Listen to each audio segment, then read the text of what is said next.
So, path of least resistance, sometimes, especially to those who want to control you, doesn't sound like such a good idea, because they have taken some benefit by you not following your own guidance system about what's better for you. They like you to respond to the peer group pressure, or to the employer pressure, or to the mate pressure, or to the relationship pressure, or to some sort of pressure. They want you, most everyone do, you do too, you want people to behave the way you need them to behave so that you can feel good.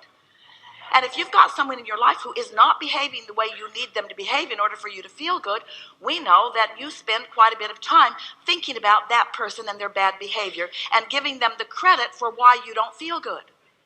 I would feel so much better if you would be different than you are. The problem with that is you can't control the way they are. So you give up all of your power and all of your alignment in the futile attempt to control something that has never been and will never be any of your business. Everybody gets to choose their path of least resistance. And the thing that's tricky about that is that it feels to you like you would like to choose your path of least resistance, but they should also choose your path of least resistance. And we say, that's not how it works. You got to get to this place where you're really going to let them choose their path of least resistance. So until you do that, you're just bumping up against this and bumping up against this. And we say to you, we love you so much.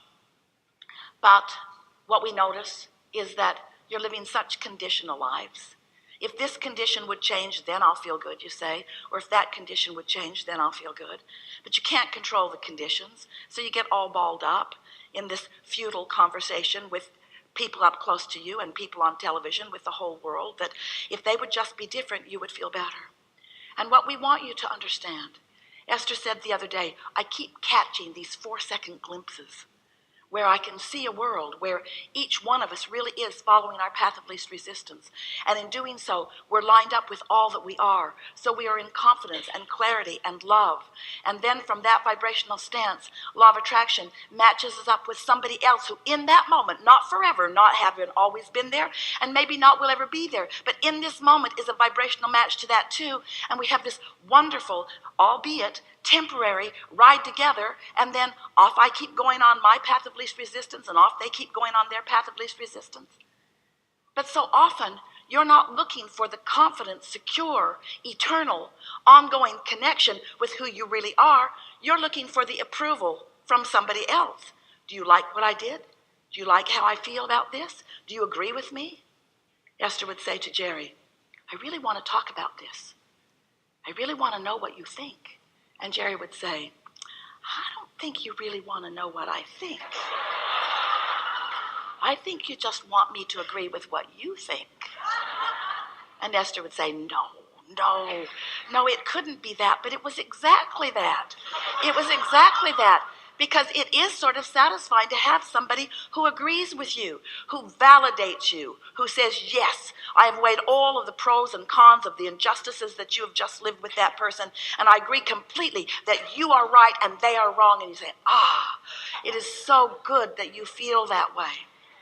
But the problem with that is, if you can catch them, if you can entice them into your little needy web, and if they will go along with you in that little needy web, both of you have diverted your path from who you really are, and now you really do need each other to commiserate because you have temporarily disconnected yourself from all of the resources of who you really are.